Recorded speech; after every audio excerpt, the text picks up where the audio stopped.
estudiantes, continuamos nuevamente con lo que es la semana 3 y siempre continuando con el módulo manejo, redacción y archivos de la documentación en la empresa. El contenido de esta semana corresponde a las técnicas de redacción. Recordemos de que en las últimas 2 semanas hemos hablado acerca de las generalidades de la empresa. Luego hemos venido hablando en la segunda semana acerca de los tipos de documentos o la documentación que se maneja en una empresa. Entonces, todo asistente debe de tener el conocimiento general de cómo redactar y para ello debe de tener ciertas técnicas que debe de implementar. Pero primero tenemos que decir que la redacción no es más que escribir, pero esta palabra proviene del latín redactum, que significa compilar, poner en orden. Significa escribir lo que usted piensa, el acuerdo de otra persona, las conversaciones de otra persona, lo que ha sucedido, la descripción del suceso o de lo que se ha investigado.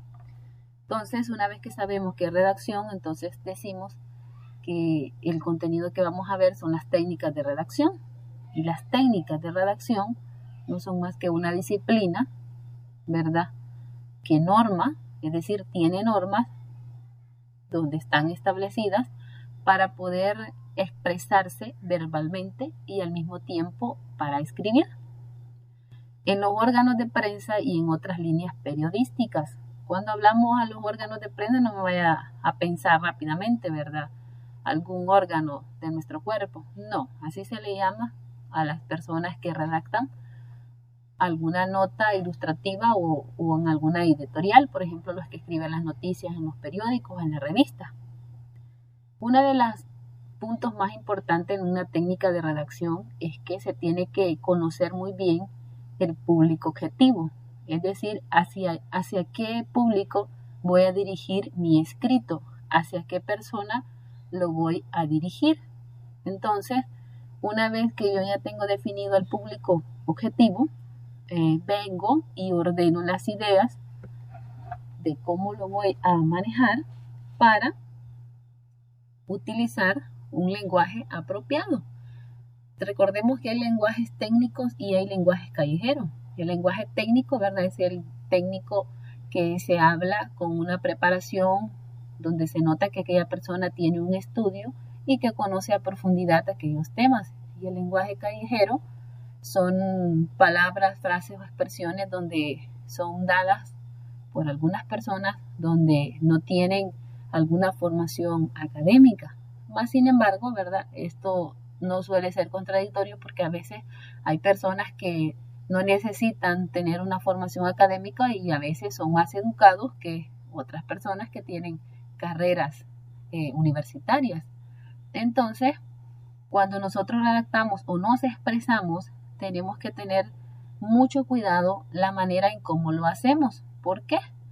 Porque tenemos que tratar, lo más importante, tratar de llamar la atención de los lectores hacia lo escrito por nosotros o hacia lo expresado. Entonces, dentro de las técnicas de redacción hay que tener ciertos puntos importantes y uno de ellos es, hay que seleccionar el tema del que yo voy a hablar. Debo buscar información referente a ese tema, ¿verdad? O hablar con alguna otra persona y solicitar la información para enriquecer eso. Elaborar un bosquejo. Un bosquejo no es más que tener un pequeño esquema de qué trata el tema o el contenido o la investigación que se realiza o que estoy realizando. La redacción de un borrador, ¿verdad? Es hacerlo primero en un borrador, es decir, hacerlo a mano con lápiz y luego cuando ya yo lo he revisado, entonces que paso al otro paso de la revisión, entonces yo borro y corroboro bien lo que es el documento que estoy elaborando. Entonces, por eso la última fase es la redacción definitiva. Uno de los documentos más importantes que debemos de aprender a elaborar son las cartas. También vamos a aprender a elaborar solicitudes, currículos, entre otros. La carta, ustedes ya saben que hay un emisor y hay un receptor, el que recibe y el que envía la carta. La carta no va a ser más que un escrito que se dirige a cualquier persona, ¿verdad? Con un punto objetivo.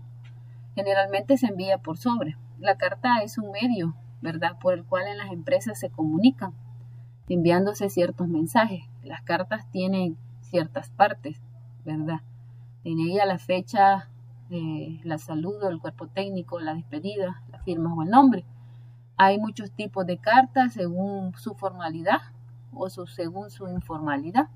Entonces tenemos cartas informales y cartas formales. Las cartas informales, vea, son las que los chicos le envían a las chicas. Vea, no, vea, este es un ejemplo, pero cartas informales son aquellas que no llevan membrete, es decir, que no llevan un distintivo de hacia qué empresa va dirigido.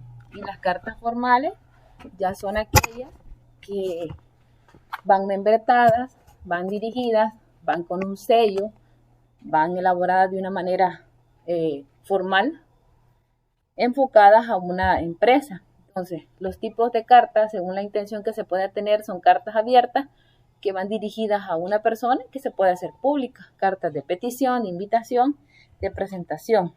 Y ahí tenemos otras clasificaciones de cartas. Entonces, las cartas comerciales van a ser más que aquellas cartas que van dirigidas hacia los clientes y donde se tiene cierta información referente a la empresa.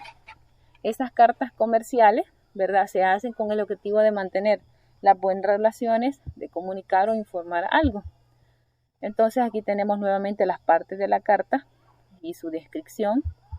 Y ahí tenemos, ¿verdad?, cómo va. Sabemos que una carta formal debe llevar un membrete, es decir, el nombre o la descripción de la compañía o la empresa, la fecha que se elabora, la dirección o el destinatario a quien va dirigida, el saludo, el cuerpo de la carta, que es el contenido, la razón de ser de la carta y la despedida.